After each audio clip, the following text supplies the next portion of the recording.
తెలియజేస్తా ఉన్నా. మరి ఆ రోజు ప్రవాళిక యూపీఎస్సీ ఎగ్జామ్స్ కు ప్రిపేర్ అయి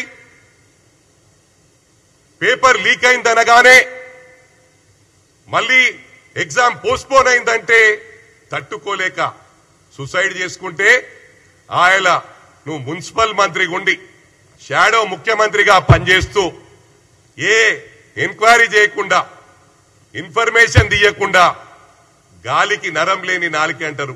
ఇప్పుడు కూడా వెదవలాగానే మాట్లాడుతున్నావు, ఆ రోజు కూడా వెదవలాగానే ప్రవర్తించినావు. ఏమన్నావు? ఆయన లవ్ అఫేర్ ఏమో సూసైడ్ చేసుకుందన్నావు. అంటే ఇంత గాలికి మాట్లాడే వెదవవు వేరే వాళ్ళ గురించి మాట్లాడే నైతిక హక్కు లేదని చెప్పి సందర్భంగా తెలియజేస్తా ఉన్నా. ఇవాళ ఒకటి గమనించాలా, ఆంధ్రాలో వైఎస్ఆర్సీపీ వాళ్ళు భయప్రాంతులయ్యి కొంతమంది విదేశాలకు పారిపోయినరు, కొంతమంది రాష్ట్రాలను వదిలిపెట్టి పారిపోయినరు. మా లా అండ్ ఆర్డర్ ప్రాబ్లం ఉంటే ఇవాళ మీరు ఇట్లా మాట్లాడుతున్నా అని ఈ సందర్భంగా తెలియజేస్తా ఉన్నా. ఇవాళ కాన్వాయ్ల గురించి అడుగుతా ఉన్నావు. అరే అవులా, నువ్వు అవులా కానివిరా, మా ముఖ్యమంత్రి గౌరవ ముఖ్యమంత్రి మాట్లాడే గురించి అర్హత లేదు నీకు. ఆ రోజు మీరు టిఆర్ఎస్ ను తెలంగాణ రాష్ట్రం రాగానే తెలంగాణ సెంటిమెంట్ అయిపోయింది అనుకొని తెలంగాణ సెంటిమెంట్ ను పక్కకు పడేసి బీఆర్ఎస్ పార్టీ ఫామ్ చేసి అటు ఏపీలో పార్టీ ఫామ్ చేసిరు. చంద్రశేఖర్ గారిని రాష్ట్ర అధ్యక్షుని చేసిరు. ఇక్కడ మహారాష్ట్రకు మీ అయ్యకేం పనుడరా? మరి ట్రాఫిక్ ఇబ్బంది అవుతుందని తెలియదా? 2000 కార్లను తీసుకొని మహారాష్ట్రకు పోయిండు. అవసరం ఆరారా కేటీఆర్ అని చెప్పి సందర్భంగా తెలియజేస్తా ఉన్నా. ఏం మాట్లాడుతున్నావురా? ఈ హైడ్రా తెచ్చింది కూడా అది నీకే దక్కింది, ప్రారంభించిందే నువ్వురా. నన్ను అన్నావు రేపు మూసి పక్కకున్న ఇండ్లని గులగొడుతున్నాం, అప్పుడు నేను ఎమ్మెల్యేగా ఉన్నా. డయాస్ మీద నాకు చెప్పినావు, హనుమంతన్నా నువ్వు మధ్యలో రాకు, చెడ్డ పేరు వస్తుంది, మేము మంచి చేద్దామనుకుంటున్నాం, మూసి మీద ఉన్న ఇండ్లని కొట్టేస్తాము, అదే విధంగా చెరువుల పక్కకు ఇండ్ల ఉన్నని కొట్టేస్తామన్నారు. అన్నది నువ్వే, ప్రారంభించింది నువ్వే, డబుల్ బెడ్రూమ్లు మోసం చేసింది నువ్వే. 10 సంవత్సరాలు ఇండ్లు ఇండ్లు ఇండ్లు ఇండ్లు అని చెప్పి టైం గడిపినరు.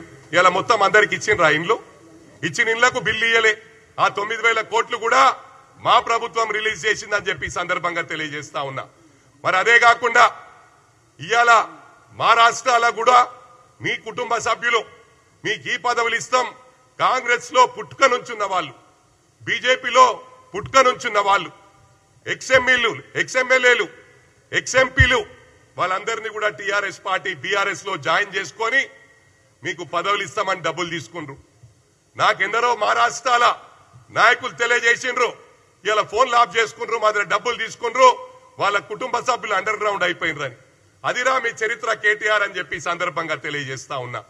ఇక ఫోన్ ట్యాపింగ్ గురించి మాట్లాడితే సిగ్గు శరం ఉండాలిరా నువ్వు మాట్లాడాలంటే. నువ్వు చేసింది అందరికి తెలుసు. నా కుటుంబ సభ్యులే చేసినావు, నా గన్మెన్లే చేసినావు, నా దోస్తులే చేసినావు. నేను ప్రభుత్వంలో ఆ ఎన్నికలు రాకముందుకు ట్యాపింగ్ చేసిండ్రా. నీకు ఇదే పని. హీరోయిన్లు ఏం మాట్లాడుతుర్రు, వీళ్ళేం మాట్లాడుతుండ్రు. మొన్న జర్నలిస్ట్ సూసైడ్ చేసుకొని చనిపోయింది, ఆ ఘనత కూడా నీకే దక్కింది. ఏమన్నది అమ్మాయి ట్వీట్ చేసింది, నాకు ఫామ్ హౌస్ రాసిస్తా అన్నారు. ఫామ్ హౌస్ ఎంతమందికి ఉన్నాయిరా మీ దాంట్లో? పూర్ణచంద్రకు ఉందా ఫామ్ హౌస్? అరే మీ చరిత్ర మాట్లాడుకుంటా పోతే మీ ఇజ్జత్ మీరు తీసుకున్నట్రా, మీ బొంద మీరు దవ్వుకుంటుండ్రు. ఇది గమనించాలా. తప్పకుండా బుక్కు రాస్తా. మీ 10 ఏళ్ల రాచకాలు మళ్ళీ అలా మీరు దళితుల్ని సంసారానికి వనుకోకుండా చేసిర్రా. నేరల్ ఇన్సిడెంట్లా వాళ్ళు 10 సంవత్సరాల్లో దాదాపు ఎక్కువ సమయము జైల్లోనే గడిపినరు. ఆయన ఉష్కే మాఫియాకు అడ్డంగా వాళ్ళు ఉన్నారని చెప్పి ఆ రోజు పోలీసులను పెట్టి టోటల్ పవర్ ను మిస్యూజ్ చేసి దళితులను వాళ్ళ పైన 3rd డిగ్రీ యూజ్ చేసింది. ఆ ఘనత నీకు దక్కింది. నువ్వు ఏం చేసినావురా? పెద్ద పడగొడుతున్నావు. ఇవాళ లా అండ్ ఆర్డర్ బ్రహ్మాండంగా ఉంది ఈ రాష్ట్రంలో అని చెప్పి తెలియజేస్తా ఉన్నా. ఇవాళ లా అండ్ ఆర్డర్ లేకపోతే మీరు ఉండకపోతుండే. ఇవాళ టోటల్ జీవితాలు, ఐఏఎస్ ఆఫీసర్ జీవితాలు, ఐపీఎస్ ఆఫీసర్ జీవితాలు నాశనం చేసిన ఘనత కూడా మీకే దక్కిందిరా.